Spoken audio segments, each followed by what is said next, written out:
मित्रांनो, आपण ऐकतो एक जमीन दोघा जणांना विकली किंवा चुकीच्या प्रकारची जमीन विकत घेतली. हे का होतं? त्यासाठीच तुम्हाला सातबारा हा डॉक्युमेंट वाचता येणं आणि त्यातली माहिती असणं खूप महत्त्वाचं आहे. त्यातल्या त्यात प्रामुख्याने 2 गोष्टी तर खूपच आणि खूपच महत्त्वाच्या आहेत. ते आपण बघणार आहोत. आपण ह्या व्हिडिओचे सातबाऱ्याचे 2 पार्ट बनवणार आहोत. हा व्हिडिओमध्ये तुम्हाला पहिल्या पार्टमध्ये आता सातबारा म्हणजे काय त्याची माहिती दिली जाईल आणि दुसऱ्या व्हिडिओमध्ये तुम्हाला ऑनलाईन सातबारा फ्रीमध्ये डाउनलोड कसा करायचा आणि तो कसा वाचायचा हे पण मी सांगणार आहे. तर पहिल्यांदा तर सातबारा म्हणजे काय? गावनमुना 7 आणि गावनमुना 12 असा मिळून सातबारा तयार होतो. त्यामध्ये गावनमुना 7 हा तुमच्या जमिनीचा गट नंबर, सर्वे नंबर, तुमचा क्षेत्र किती, तुमचं मालकी अधिकार, त्यामध्ये मालक कोण-कोण आहेत आणि त्याच्यावरती काय बोजा आहे का, कोणत्या बँकेचं कर्ज आहे, हे सर्व कळतं. तर गावनमुना 12 हा एकदम सिंपल त्या जमिनीमध्ये कोणतं पीक घेतलं जातं, हे तुम्हाला सांगितलं जातं. तर प्रामुख्याने सातबारामध्ये 3 कॉलम असतात. ओके. त्याच्यामध्ये स्टार्टिंगलाच तुम्हाला तुमचं गाव दिलेलं असतं, त्याच्यानंतर तालुका दिलेला असतो, जिल्हा दिलेला असतो आणि आता एक नवीन फीचर आलंय PUID म्हणजे प्रॉपर्टी युनिक आयडी. जसं आपल्याला मित्रांनो आधार नंबर आहे, तसं जमिनीला पण आता एक आधार नंबरप्रमाणेच PUID मिळालेला आहे. तो तिथे दिलेला असतो. त्याच्यानंतर तुमचा गट क्रमांक व त्याचा उपविभाग असेल तर ते दिलेलं असतं. आणि त्याच्यानंतर तुमची भूधारणा पद्धती जे मी तुम्हाला सांगितलं, की 2 गोष्टी खूप महत्त्वाच्या आहेत. त्यामधली पहिली म्हणजे भूधारणा पद्धती. त्याच्यामध्ये 3 होतं 3 पार्ट येतात. भोगवटादार वर्ग 1, 2 आणि 3. त्याच्यामध्ये भोगवटादार वर्ग 1 म्हणजे आपल्याला वारसा हक्काने प्राप्त झालेली जमीन. त्याच्यावरती मग तुम्हाला विकताना तुम्ही बिनधास्ती विकू शकता. कोणाच्याही परवानगीची गरज नाहीये.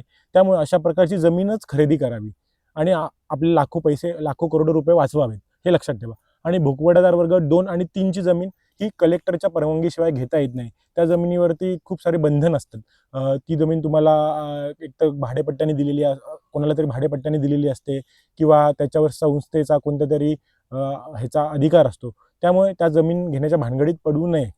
आणि त्याच्यानंतर पहिला जो कॉलम आहे त्याच्यामध्ये क्षेत्र, एकक व आकारणी म्हणजे तुमचं जे क्षेत्र आहे त्यामध्ये जिरायत आहे, बागायत आहे की तुमची येणे जमीन आहे, त्याचं क्षेत्र किती ते पण दिलेलं असतं. त्याच्यानंतर त्याच्या ब पार्टमध्ये पोट खराब म्हणजे ज्याच्यावरती तुम्ही लागवड करू शकत नाही ते क्षेत्र दिलेलं असतं. असं एकूण क्षेत्र तिथं टोटल मारली जाते आणि त्याच्यावरती आकारणी किती आहे ते सुद्धा दिलेलं असतं. त्याच्यानंतर कॉलम 2 स्टार्ट होतो. त्याच्यामध्ये तुमचं भोगवटादाराचे नाव म्हणजे जे मालक आहेत त्या गटामध्ये 4-5 जण असे वेगवेगळे मालक आहेत. तर त्यांची नावं आणि त्यांच्या त्याचा पहिला स्टार्टिंगला तर खाते नंबर दिला जातो. ओके. खाते नंबरच्या पुढे त्या मालकाचं नाव आणि त्याचं क्षेत्र किती हे दिलेलं असतं. सातबाऱ्यामध्ये क्षेत्र मित्रांनो जनरली हेक्टर, चौरस मीटर या 3 मॅट्रिक युनिटमध्ये दिलेलं असतं. आपल्याला सर्वांना सवय असते गुंठ्यामध्ये, एकरमध्ये बोलायची. जो व्यवहार होतात ते गुंठे, एकरमध्ये होतात. पण सातबाऱ्यामध्ये तसं नसतं. त्याला आपल्याला कन्व्हर्ट करायला लागतं. तर तुम्ही हे लक्षात ठेवा 1 एकर म्हणजे 40 गुंठे. 1 हेक्टर म्हणजे 2.47 एकर. ओके. हे असं एक युनिट असतं. त्याच्यानंतर तुम्हाला जे सांगितलं मी खाते नंबर, त्याच्यावर नाव, त्याच्यापुढे कोणाची किती जमीन आहे ते असतं. आणि हा खाते नंबर जो असतो, आता समजा एका सातबाऱ्यामध्ये 4-5 मालक आहेत. त्यांचा खाते नंबर असतो. तो खाते नंबर का असतो? तर त्या खाते नंबरवरून कळतं, आता माझी ह्या गटामध्ये जमीन आहे. पण माझी दुसरी पण मी कुठे जमीन घेतली असेल, तिसरीकडे कुठे जमीन घेतली असेल, तर या खाते नंबरवरून तुम्हाला 8 मध्ये कळतं, की तुमच्या किती जमिनी टोटल जमिनी किती आहेत आणि कोणकोणत्या गटामध्ये आहेत. त्यासाठी हा खाते नंबर पण महत्त्वाचा आहे. आणि त्याच्यानंतर त्याच्या पुढे तुम्हाला फेरफार नंबर लिहिलेला असतो. म्हणजे आता माझं नाव आहे इथे, तर त्याच्या पुढे हा फेरफार नंबर आहे. तर कोणत्या अधिकारातून मला ती जमीन प्राप्त झालेली आहे, ते तुम्हाला त्या फेरफारच्या नंबरवरून फेरफारच्या वहीमध्ये कळतं, की मला माझ्या आई-वडिलांकडून ही जमीन मिळाली किंवा मला कोणी बक्षीसपत्र दिलंय, कोणी वाटप पत्र आहे, त्याच्यानुसार माझ्या नावावर जाईल. हे तुम्हाला फेरफारवरनं कळतं. आणि सर्वात शेवटचा गाव नमुना 7 मधला शेवटचा सर्वात महत्त्वाचा कॉलम म्हणजे खंड व इतर अधिकार.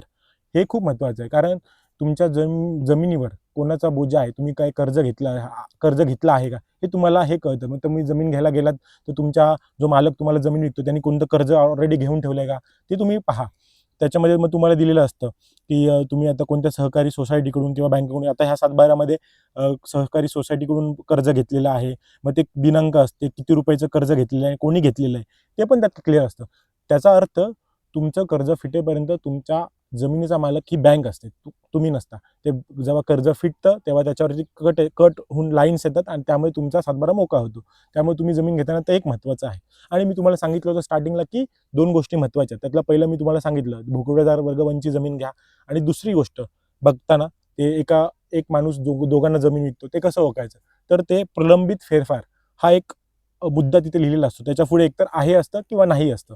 ओके, ते काय प्रलंबित फेरफारमध्ये आहे असं लिहिलेलं असेल तर समजायचं की त्या जमिनीची खरेदी विक्रीची प्रोसेस कुठेतरी चालू आहे आणि तो नंबर घेऊन तुम्ही तहसील कार्यालयात विचारायचं की हा फेरफारमध्ये काय जमिनीची काय खरेदी विक्री कोणाची चालू आहे काय हे सगळं माहिती मिळवायची आणि तुमचे मग लाखो करोडो रुपये वाचवायचे. जर तिथे नाही असेल तर समजायचं की तिथे काहीच चालू नाही. म्हणजे तुम्ही ती जमीन बिनधास्त घेऊ शकता आणि लास्टला शेवटचा फेरफार पण दिलेला असतो. तो पण तुम्ही चेक करायचा की शेवटची ह्या सातबारात काय फेरफार झालेला आहे. ओके, हा झाला गाव नमुना 7. आता गाव नमुना 12. गाव नमुना 12 मी तुम्हाला सांगितलं की पिकांची नोंदवही असते. ओके, त्याच्यामध्ये मग वर्ष कोणतं आहे सातबाऱ्यावरती, त्या वर्षामध्ये संपूर्ण वर्षाचा हंगाम कोणता आहे, त्यानंतर तुमचा खाता क्रमांक असतो, त्याच्यापुढे पिकाचा प्रकार काय आहे आणि पिकाचे नाव काय आहे, ती जमीन आहे त्याला सिंचन म्हणजे विहिरीचं पाणी मिळतं की कोणतं बोर आहे ते तिथं मेन्शन केलेलं असतं. ओके, तर लागवडीखाली नसलेली जमीन मेन्शन केलेली असते. हे सर्व मित्रांनो सातबाराचं मी तुम्हाला सर्व डिटेलमध्ये सांगितलेलं आहे. आणि आता पुढच्या व्हिडिओमध्ये आपण सातबारा कसा डाउनलोड करायचा ऑनलाईन फ्रीमध्ये आणि तो कसा वाचायचा हे पण तुम्हाला मी दाखवणार आहे. अशाच रिअल आणि प्रॅक्टिकल माहितीसाठी माझा channel real estate with engineer शुभमला यूट्यूबला सबस्क्राईब करा, लाईक करा आणि इंस्टाग्रामला फॉलो करा. धन्यवाद.